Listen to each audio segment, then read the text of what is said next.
was in one corporate American structure, and I was like, you know what?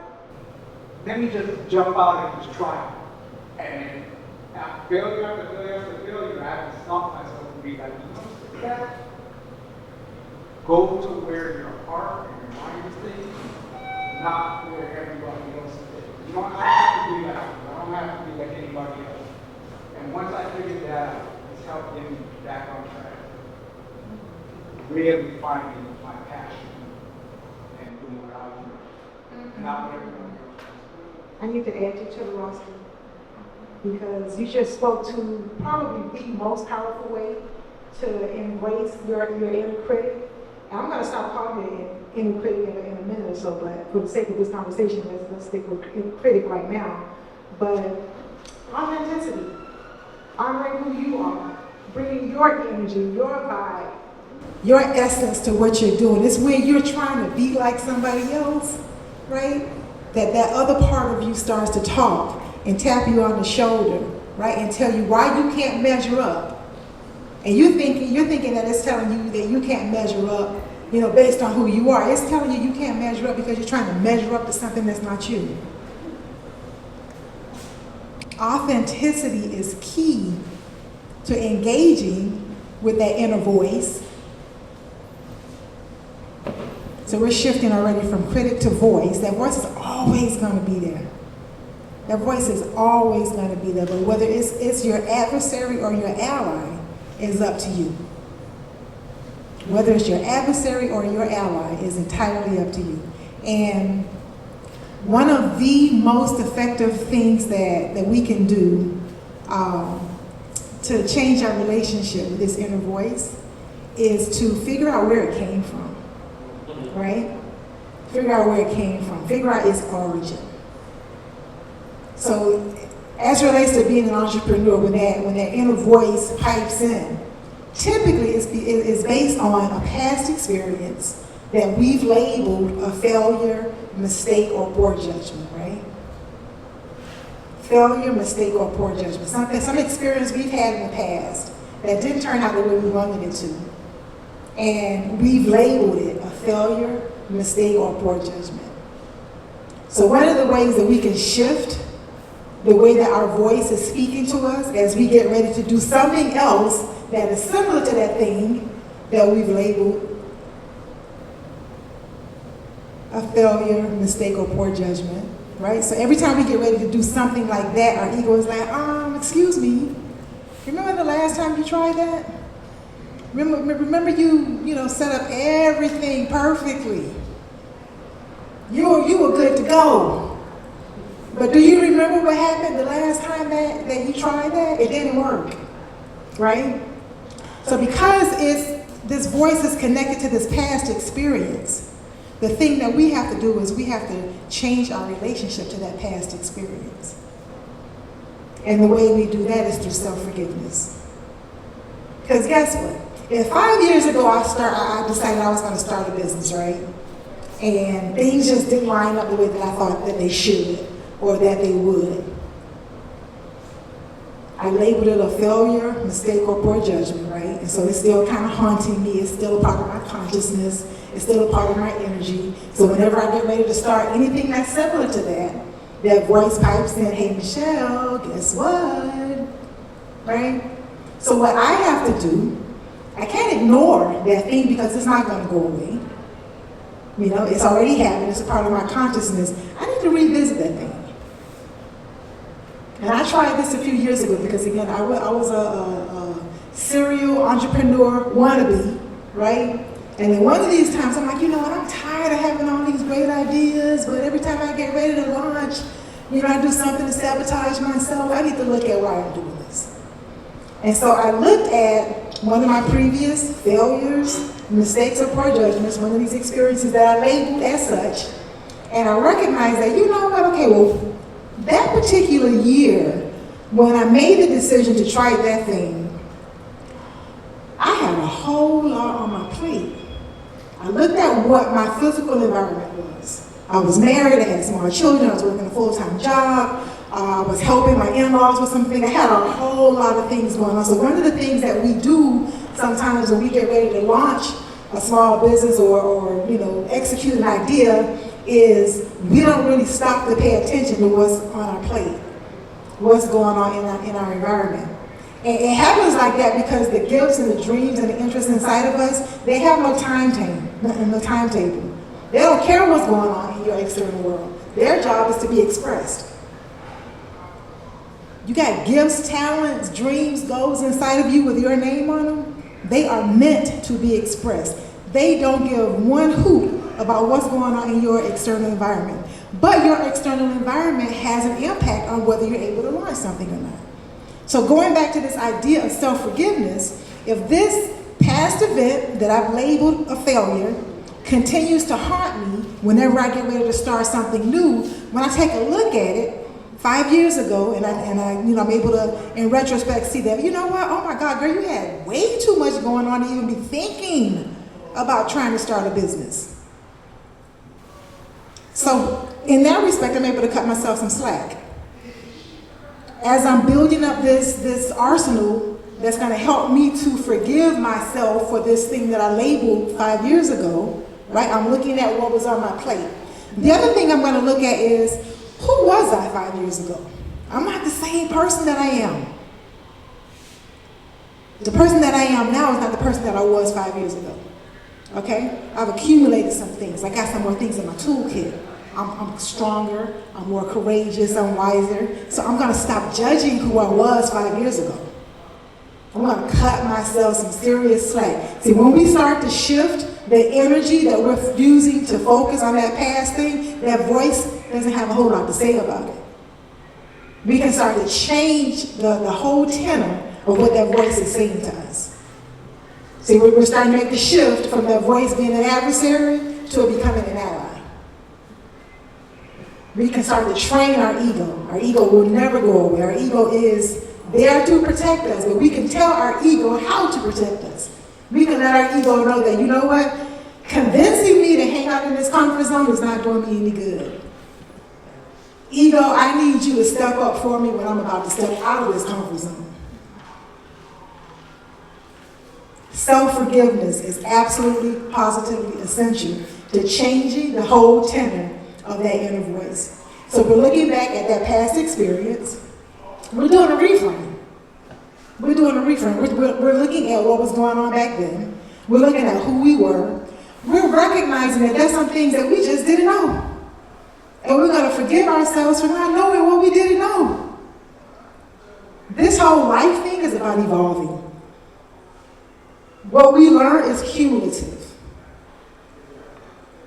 We're going to start to shift our focus too.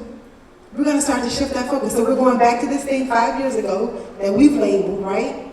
And now instead of using that experience to beat ourselves up, we're going to ask ourselves, what did I learn from it? What did I learn about myself based on that experience that I labeled a failure?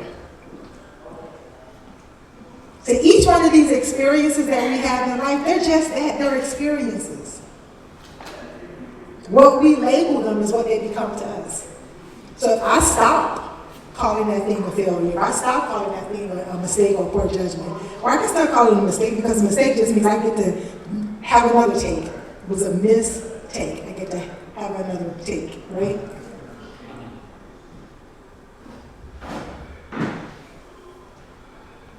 Right now, as you are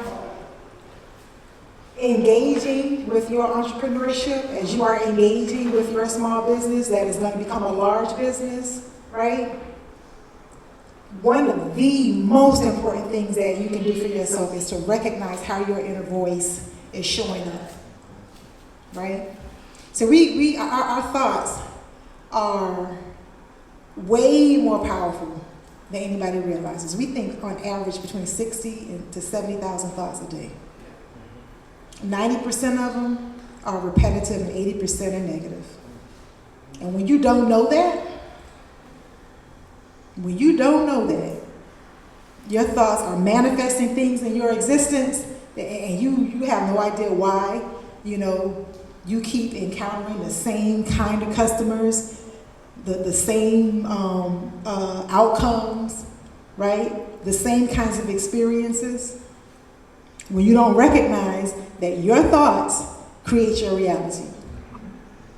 And the way you think about that thing that you engaged in 5 years ago is having a huge impact on what you're manifesting right now. Huge impact on what you're manifesting right now. When you look at the business that you're currently in, right? Give yourself permission to really have a soul-searching, honest conversation with yourself about whether it's the right business for you. Some of us may have selected a business based on what was popular, based on what everyone else is doing, based on how much money it could make, but it has nothing to do with your authenticity, has nothing to do with your passion. One of the most accurate ways to know that you've selected the right business is that it aligns with who you are. You don't have to become somebody else to run your business. You show up as you.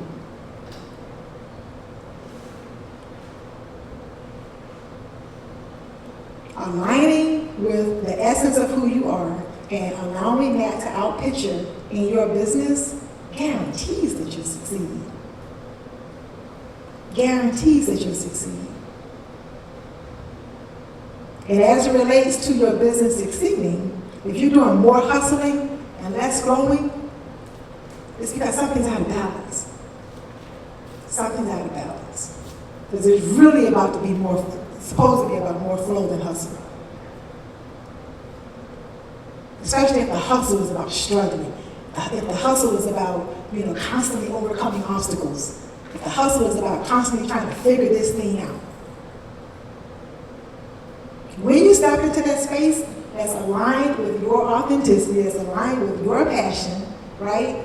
And your energy, and your entity starts to flow, oh my God, doors that you had not even considered, that they existed will start to open for you. The right book shows up. You go to church and you feel like you look like, man, God's talking to me today. It feels like that sermon has your name on it. You turn on the TV, there's a TV show that's giving you the confirmation that you need.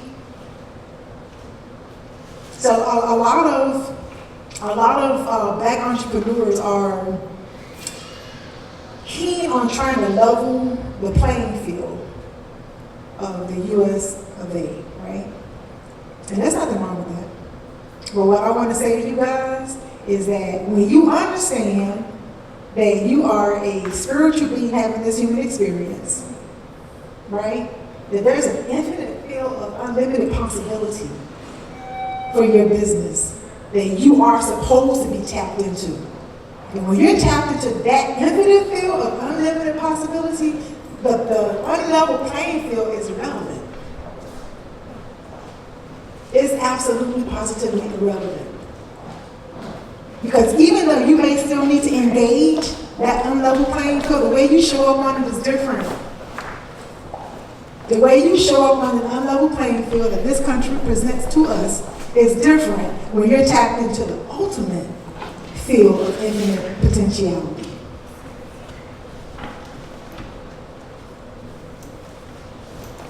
Get in alignment with the truth of who you are as it relates to just being you, just doing you, right? Understanding that your business flows from that, and the way that your inner voice speaks to you is going to change.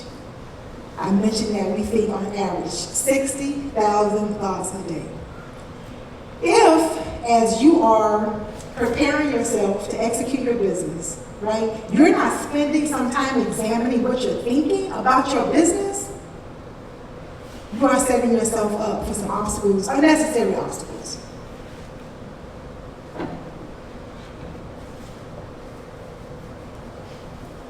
$60,000 a day. 60,000 thoughts, and 90% are repetitive, 80% are negative. If you are of the habit of saying this, if it's not one thing, it's another. Especially as it relates to your business. I want you to reconsider that. If you think if anything can go wrong, it will, as it relates to your business, I want you to reconsider that. Because your subconscious mind does not have a sense of humor. Your subconscious mind takes whatever you give it and it outpitches in your life. So if you're saying if it's not one thing, it's another, when do we typically say that? When something is going wrong, right? So essentially, I'm in the middle of some garbage, and then I'm saying to myself, okay, if it's not one thing, it's another. What I'm saying to my subconscious mind is, if it's not this negative thing that's happening in my existence, it's going to be something else. So subconscious mind, bring it on.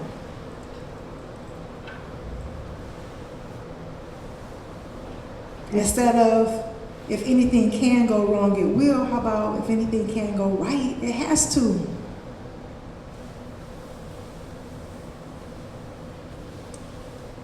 Taming your inner voice, because we shifted from inner critic to inner voice. Taming your inner voice takes intention, okay? You can't hope and wish that it changes. You gotta be intentional about that thing. You have to expect that it will change, and it will change based on the energy and the attention that you give to it. So going back to us thinking 60,000 thoughts a day, right? 90% repetitive, we're creatures of habit. 80% are negative. What are you doing to reduce those numbers? Every day, what are you doing? What are you listening to start your day? What are you reading about how to make your business thrive? Who are you talking to about your business? Some people ain't got no business hearing about your business. Pun intended.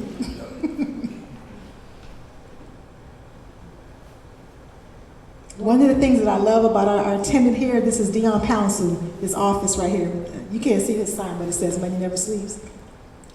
Dion is probably the most successful black man that I have ever met in my life, right? And by the way, before I forget, he's gonna do a talk here on Tuesday night at 7 o'clock. You guys need to be here.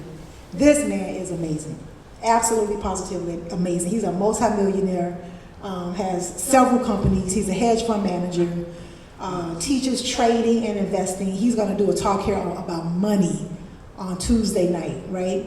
And the thing that I love about Dion, because Dion and I get here at the same time every morning, we both get here at 7. As successful as that man is, when he walks in here in the mornings, he's playing affirmations. He's playing affirmations about abundance and prosperity and positive thinking and wealth building. He's still pouring into himself. He's already, by anybody's estimate, hugely successful. But every day Dion's pouring into himself. And it trips me out because I do the same thing. I pour into myself every day too, but I was sitting in the conference room over here and I had my affirmations playing for me down low. No, Dion came in here and he was blasting his affirmations. I was like, okay, all right, okay. And so it fills this place with this kind of energy. What kind of energy are you filling your space with as it relates to your business? All of that informs what your inner voice is saying to you. And I keep mentioning these 60,000 thoughts a day. And I heard that thing blew my mind. I'm like, but how is that possible? How is that possible? It's possible because we're unconscious most of the time, right? And so when we're complaining, when we're gossiping, when we're judging, when we're finding fault, all of that goes to that 60,000 thoughts a day. And those thoughts have energy. Those thoughts manifest into reality. And if you're not aware of what's going on in the mental garden of your mind, right? If you're not aware of the kinds of thoughts that you're thinking, I can tell you, look at what's going on in your life. The areas of your life that you're not pleased with, it goes back to what you're thinking. The areas of your life that you are pleased with, that goes back to your thinking too. As it relates to your business, be intentional about what you are thinking about your business. Don't wish, don't hope, expect and believe. You guys have vision boards? Yeah? How many people have vision boards? Awesome, awesome, awesome, awesome. Your subconscious mind takes what you give it literally. And a vision board is a very, very, very powerful message to your subconscious mind to outpicture what it is I'm looking at every single day. So we're changing our language around our business. We're not doing that. If it's not one thing, it's another. We're not doing that. We're not doing that old Murray, what is it, Murphy? I'm like, who the heck is Murphy? Why is he, yeah, if anything can't go, why do we celebrate Murphy? If anything can go wrong, it will. Nah, let's celebrate somebody else. If anything can go right, it will.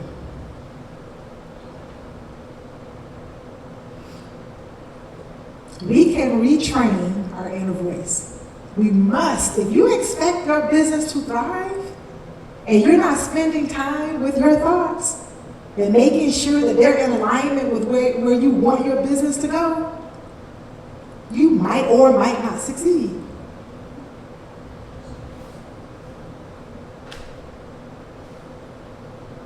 Change the language that you're speaking about your business. Make sure that those 60,000 thoughts a day that you're thinking them anyway, you might as well think what's going to help your business, right?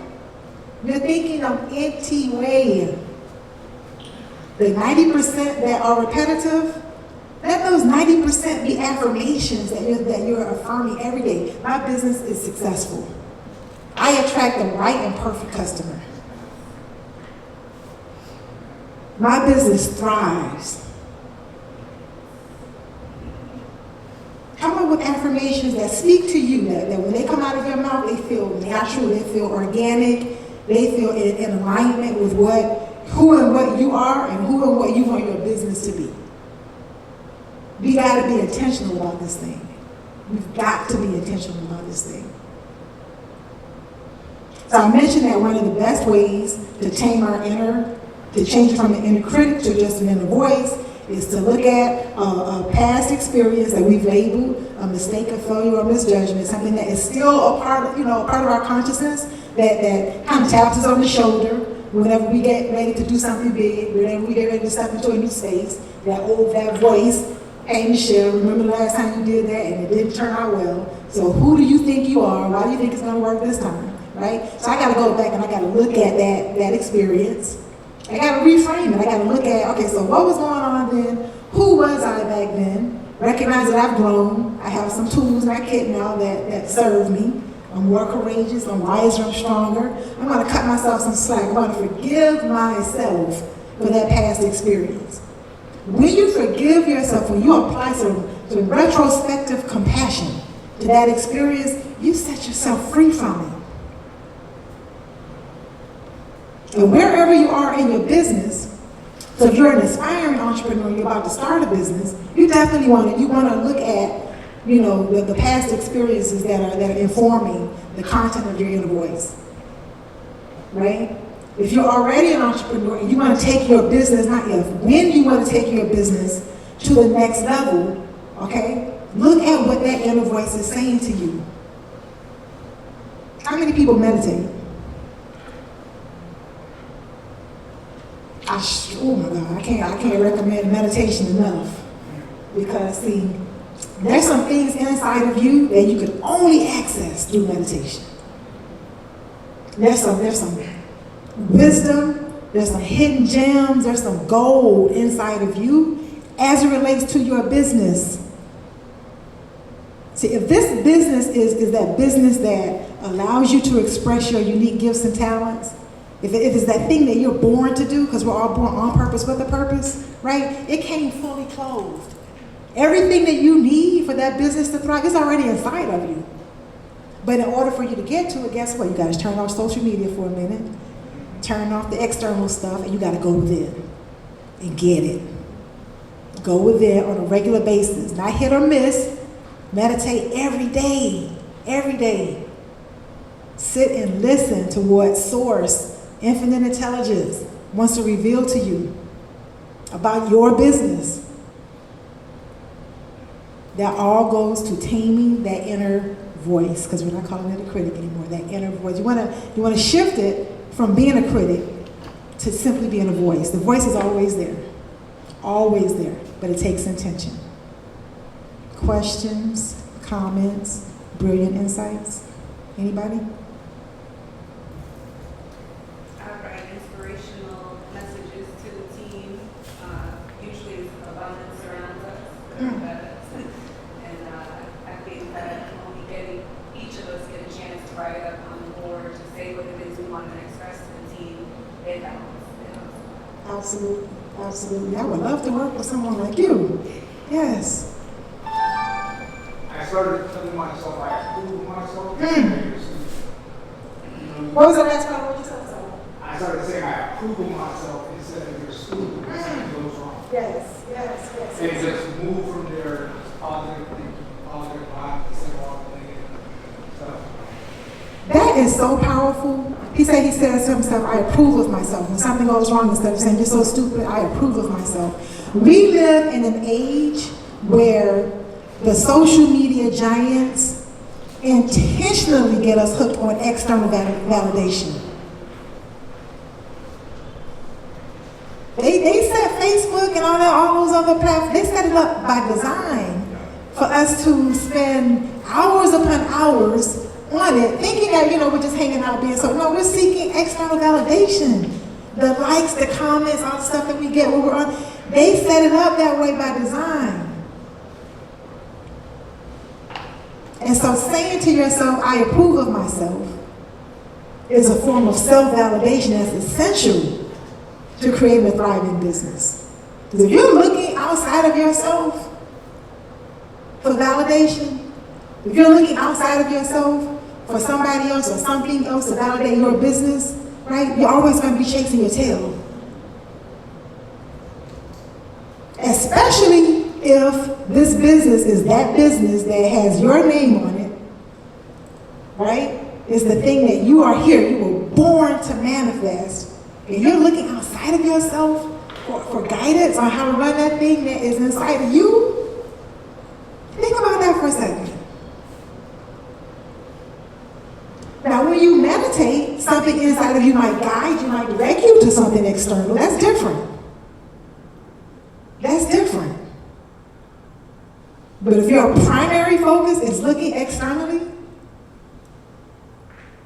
you might or might not get what you need. You should always get what you need for your business. Questions, comments, brilliant insights?